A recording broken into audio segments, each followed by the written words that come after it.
What is going on, everybody? Welcome to the second episode of Evolve the Podcast. Guys, I would like firstly to thank you for the support that you have been showing me lately on both of my YouTube channels, both Evolve the Podcast and Georgi F. On Georgi F, we managed to hit 102 subscribers for the first time ever, and I consider this to be a small milestone that will help me to conquer my life.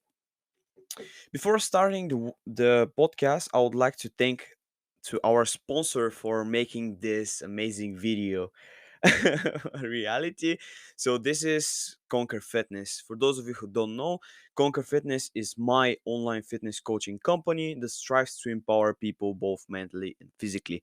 Currently, a new business model, website, and a new free PDF course and a social media strategy is being created, and if you want to check my work, I'll leave some links down below. Don't forget to conquer your dreams and to join the satisfied customer base of more than 150 people. All right. So, after naming the podcast, after naming the sponsor of this video, and after thanking you guys for your amazing feedback, I would like to start speaking about how can working out can save your life. I think there are a lot of dramatical or dramatical things that happens in our life, and that is something dramatical that happened to me is the fact that working out saved my life. Now, how it saved it, I'm about to share ASAP. So, first of all, for those of you who don't know me, generally I'm a very positive and happy guy.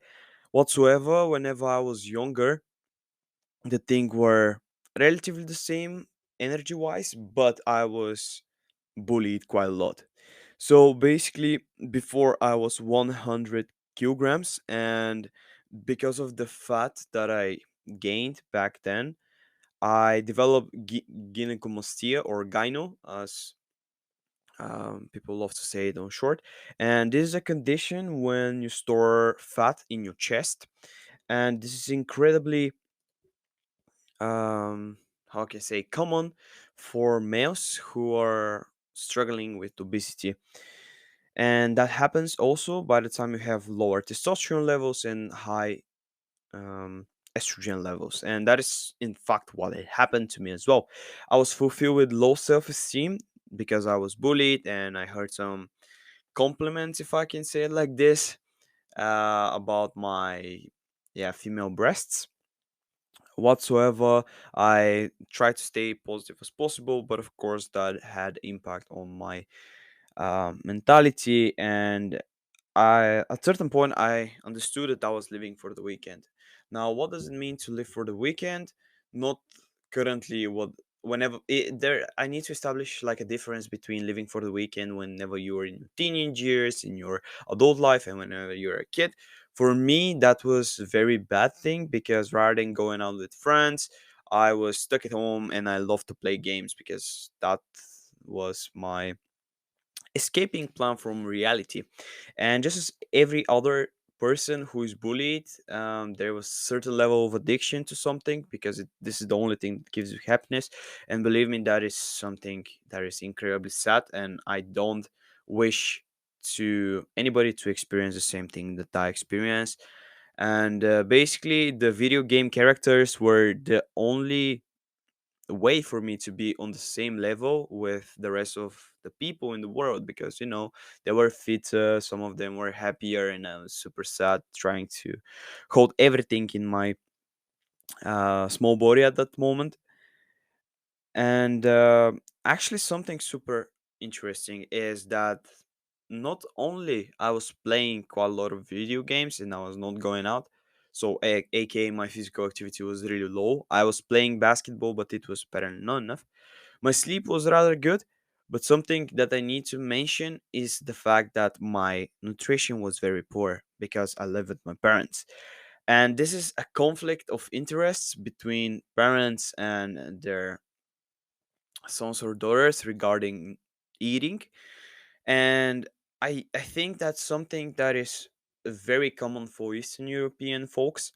especially if you have to argue with your mom that you don't like this dish because it has too much fat on it or too much processed food, and then your mom starts arguing about how much time does she invest into making this meal for you. And on one hand, yes, our parents do invest whenever we were younger a lot of time to make a dinner for us, and as an adult I can see how much energy it actually takes and how tired I am from my 9 to 5. And of course I wake up a bit early in order to do other things, but I can imagine how tiring can this be to make a deal, to make a meal for your kid.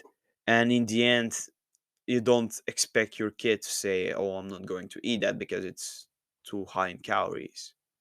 That show a bit of disrespect, but on the other side, I believe that this shows that we as a young people can stand up for the things that we believe in and for the dreams that we want to achieve or conquer. And indeed, I do recommend what a tip that I would like to actually give to all of the people that are listening to the podcast and they have the same problem with their parents. Basically, try to explain to your parents what is your goal and how can they support you and why do you want exactly this. And of course, if they're great parents, I don't want to categorize them, but the majority of the time I do believe that parents need to support their kids. And I think that that is also the case with my parents. They literally start supporting me and they start buying dark chocolate rather than normal chocolate. They started using air fryer rather than a pan to fry stuff. We use more oven rather than frying or ordering food and stuff like this. More salads are being included in the on the table, and also wide diversity of meals. It's not only barbecue with salad and stuff like this, but I'm about to speak about this a bit later.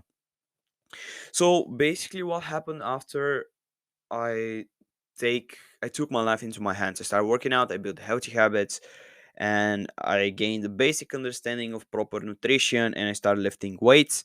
This is my story, super in short. I super short, like briefly, because if I have to tell you guys everything, I won't have the time. I might as well do it in another episode, or I might be a guest in another podcast in the future, but I'm not sure actually what will be the topic, so I don't want to give any empty promises.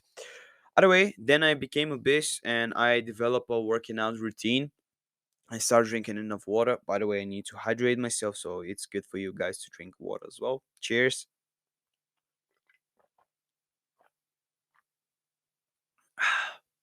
By the way, general hydration tip, I would say 3 liters per day, but if you're an active person, maximum 6 liters. And if you're a professional athlete or a person that is very, very, very physically active, go high in liters.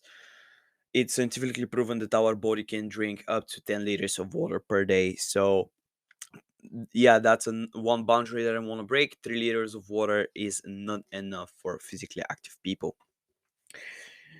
And let's get back to the topic. So, how I became obese, I started educating myself. I went through multiple bulking and cutting phases, and which leads me to the mistakes that I made. And I would like to actually speak about the mistakes that I made. So, mistake number one is eating too much carbs. As far as I remember myself, during the first bulk, I dedicated my time into dirty bulking. As a result of that, I ate quite a lot of processed food and too much carbs in order to gain weight, because rice is tasty from time to time, and it's easy to consume. Yeah, there is no doubt that rice is easier to consume sometimes than like a chicken breast or other type of protein because of the fulfillment feature of the protein itself. So definitely I ate too much carbs, and that resulted in me bloating and having some fat, which on the other side led to my second mistake, that I cut all the carbs during my um, cut, and that led to low blood pressure, and I fucked up all of my um, hormones. And another mistake is drastically cutting down calories and drastically rising up your calorie intake. Guys, please remember that our bodies are not meant for drastic changes. It takes time, and you have to be patient. This is a lesson that I wish I learned back whenever I start losing weight, because if I start losing weight properly and slowly, maybe 1 kilo per week or zero point 0.5 grams, um, that would have been different, and I probably won't have loose skin as I have right now. However, I'm still proud for my achievements, and I do believe that through every mistake we managed to learn very valuable insights and lessons. Okay, so next thing is, as I mentioned, I didn't have proper balanced diet, and I was something that I did during my true desire to lose weight from the road of 100 kg to 85 kg. I cut down all of the carbs and I cut down all of the sweets, which for me, I'm a person with lower blood pressure and I need from time to time to get some sugars in my body in the form of either fruit or honey or maybe even a dark chocolate, because as we know, dark chocolate helps for brain brain function, sexual hormones function and stuff like this. And I think that helps us to become a better version of ourselves as well. But guys, I limited everything, and the only thing that I ate was toasts with ham and cheese and cucumber tomato. And lunch and dinner I spent it with different type of meat and salads. But the salad was cucumber, lettuce, tomato, um and that was it. Yeah, but and chia seeds, I think it was that. So a very small range of diversity regarding food didn't help me to lose weight faster, didn't help me to establish better physique, didn't help me to progress faster and better and more in, and also in one more efficient way in the gym. So guys, have that into consideration, and I'm about to share you one methodology in a bit. Next Next mistake of mine is not hitting the protein levels. Protein, by the way, for those of you who don't know, is the main macro element that helps us to maintain our hormones. It helps us to feel satisfied regarding reducing the cravings during our day. And also, last but not least, maybe that's the most important reason also why we need to eat protein, is to maintain muscle mass and to stimulate growth of muscle tissues. So not hitting these levels made me to lose quite a lot of muscle mass whenever I did my first cut, because once again I was kind of extreme and I wanted to go all in order to achieve the results. But I think with every extreme action, you need to support these actions with some scientific data or just educate yourself. It's the same things, I guess, with financing and running business. It's the same thing with per, yeah, persuading a career or chasing a career in a different field. So definitely take big risks, be extreme, but also be aware that you have a foundation upon which you can lay the extreme activity. Next mistake of mine is the nuts. So what about the nuts? These nuts. Basically, guys, I'm sorry if I'm saying basically too much as well. I'm trying to be formal and informal at the same time. But what about the nuts? Do you know that one cup hand of nuts equals from the range of 600 to 800 calories? And you intake these calories just by just by a hand cup of walnuts or maybe almonds. The thing is, my parents did this mistake. And my parents generally don't eat as much as I eat. I eat a lot. I eat for entire army. Today, for instance, for lunch, you'll see also on the 5 a.m. challenge, I ate two salads with protein bar and 125 grams of chicken, of chicken breast fillet. So that's a lot of food. That's a lot of food. That's the food maybe of my parents for 2 to 3 days. And they were really curious. Okay, how do we gain weight if we don't eat? Well, the answer is simple. You're gaining your calories through the nuts. So important thing that here to know is to watch out for your nuts intake because they're extremely tasty, yeah, but they're extremely dangerous for your diet. Next mistake of mine, guys, is the cheese and milk. What about the cheese and milk? Well, I used it as a source of protein, but little did I know back then, cheese is very high in fat, especially in Bulgaria. We eat cheese that is relatively the same as to Greek cheese, and it's high in fat. At certain point, I ate for 2 days 1 kilo of cheese.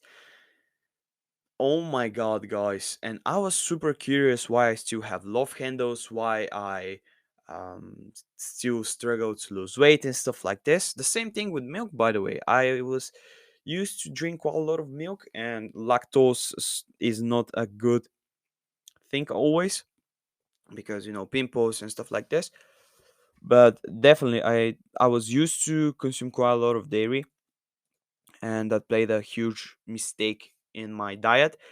If I right now need to eat cheese, I will find a substitution of the Bulgarian cheese. Currently, I eat quite a lot of cottage cheese because it's lower in fat and it's also high in protein. But if I still need to eat that type of cheese, I will use per day maximum of 50 grams, maximum of 50 grams um, for the entire day. Maybe I'll put it in my salad in order to make it more salty and more soury and just to enjoy the salad itself. Last but not least, my biggest one of the biggest mistakes that I'm kind of suffering from it till this day is ego lifting. Ego lifting for me was a way to implement progressive overload, and I took risks. Oh, sorry, and I took risks that I am feeling sorry about right now. I want to basically kick myself in the head for doing this because currently I'm injured with pectoralis minor, which is the connection between the arm and the chest. Every time, whenever I perform a push type of exercise, I feel a slight pain in the connection, and it's something that it's definitely not good to cope with because by the time I decide to push a bit further with my push workouts and I start feeling it for maybe 3 days or so on. Later on, thanks to ego lifting, guys, I injured my knees, my right knee. I felt a lot of pain while I was doing quite heavy squats at a very young age. So if you are about to perform heavy type of lifting, please buy gear for yourself because that's the way how you are going to protect yourself. Also, the same thing with the back that I injured, but this time here I had protection. I had a belt while I was doing a bench press because I had terrible arch back in the day. Whenever we do whenever we do a push type of exercise, it doesn't really matter if it's going to be incline chest press or general bench press. We need to have a bit of arch. If you don't know what arch is, I would recommend you to watch the videos of my other channel, Georgi F. They're focusing sorry, they're focusing. I'm so sorry. They're focusing mostly on fitness and nutrition and tips how to improve your general physique. So please make sure to subscribe to my other channel as well. And lastly, wrists. Basically, I'm so sorry that I'm saying basically. It's a bad behavior of mine. Um, yes. So I injured my wrist thanks to bad positioning of bench press. An advice of mine would be if you see that in a gym the bench press sucks, do not attempt to lift heavy weight. Just try to substitute the bench press with maybe incline bench press or maybe decline bench press or maybe even dips or push-ups or cables or pec deck machine.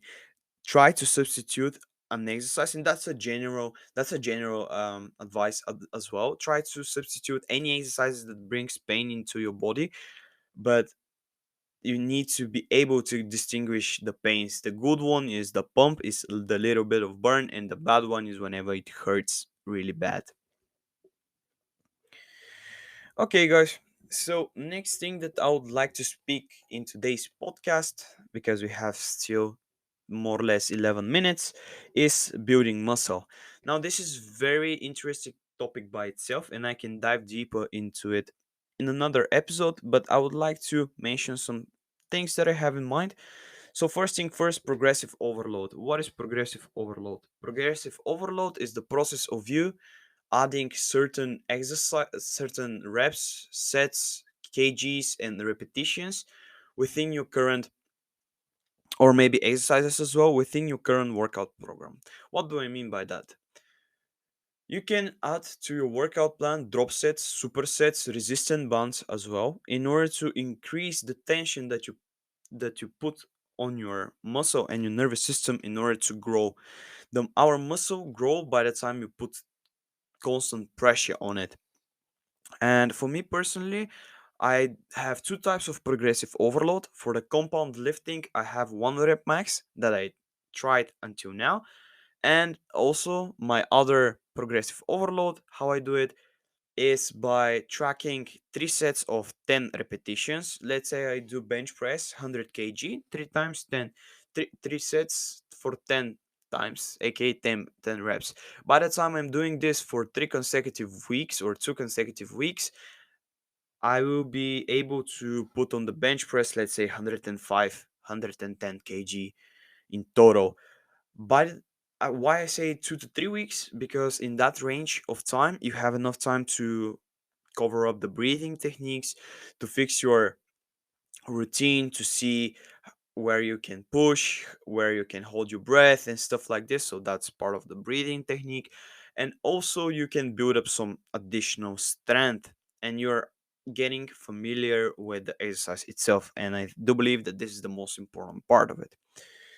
Second thing that I want to speak about is consistency. I do believe that consistency makes us to progress in life, because without consistency you won't be able to conquer your dreams.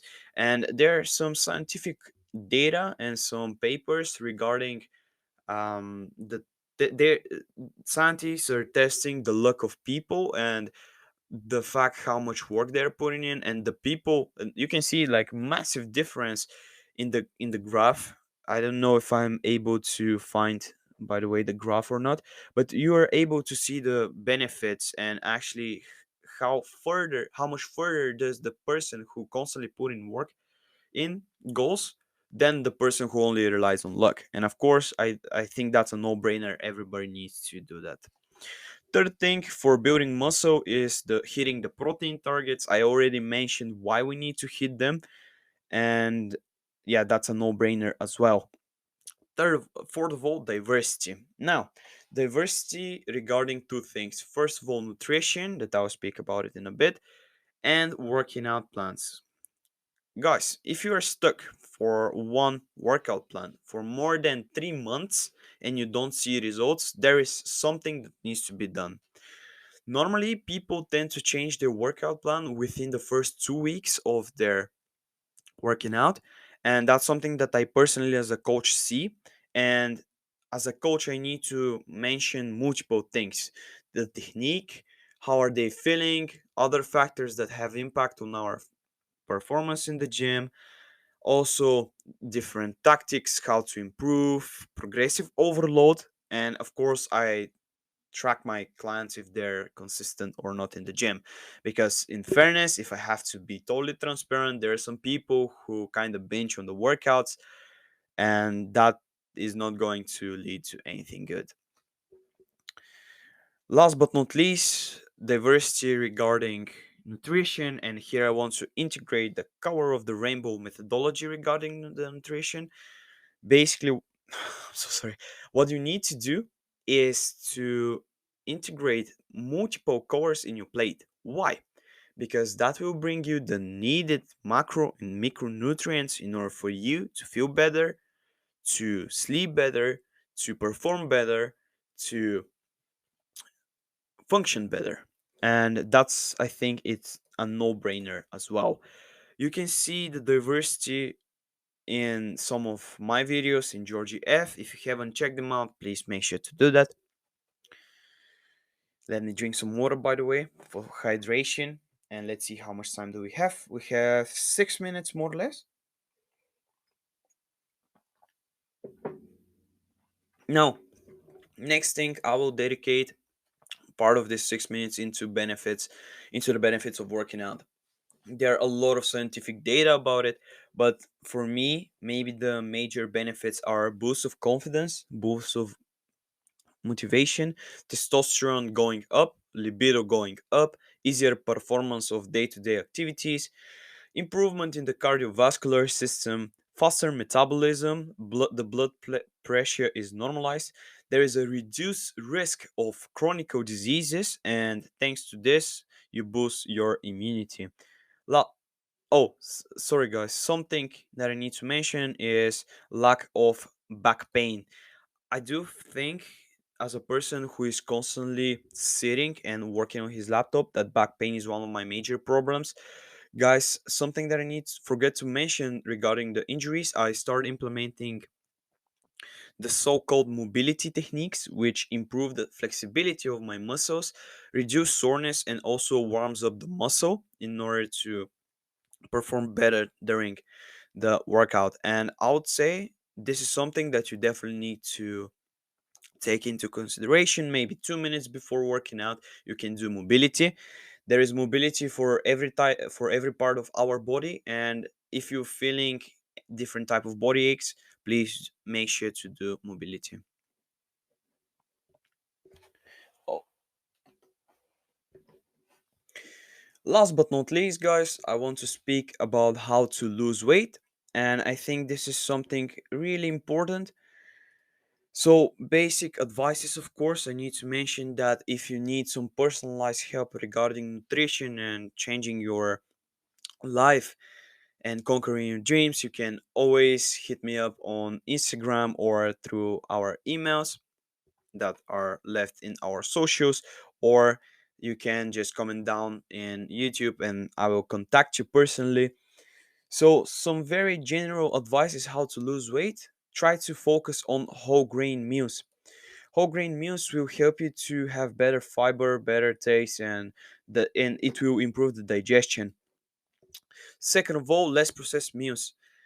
It's scientifically proven that thanks to less processed meals, we manage to get 600 calories more in our body rather than eating less processed meals that will save you these calories and it will give you the actual benefits of the food regarding macro and micronutrients. Try to try to make three course meals, actually not three course meals but just three big meals that will help you to feel full and satisfied during the day. That is something that I personally do in my life as well. I try to reduce the snacks and I try to just eat a lot of, like, the amount of food that I eat for lunch, dinner, and breakfast is just quite a lot in order for me to feel satisfied. Try to eat rather the same meals, but on the other side, try to implement new meals into your diet. Make mindful choices about nutrition, improve sleep, and handle stress easily or in an easier way, and that will result in you achieving better results. Try to explore your food, and last but not least, try to find substitutions of every processed meal. You can make homemade pizza that is made of home grain bread or base, and then you can add some very lean type of meat and feta cheese and stuff like this. Substitutions of energy drinks can be made with 0 calories energy drinks and stuff like this, coffee, tea, and in general, I do believe that you can find substitution for everything if you really want to achieve your dreams. But I can speak more about it, guys, later because I'm running out of time. We have 50 seconds. The challenge for today is, or for this week, is to start journaling. First of all, journal about your progress in life and about your goals. Maybe journal about your goals for the day. And in that case, you can build amazing confidence and amazing habits. And why not routine? And last but not least, guys, try to do food journaling in order to see how much food are you eating, what type of food are you eating, observe patterns, and try to step up your game regarding nutrition. Guys, thank you so much for watching. I hope this episode was enjoyable, and I hope that we are about to evolve together. See you next time. Subscribe now.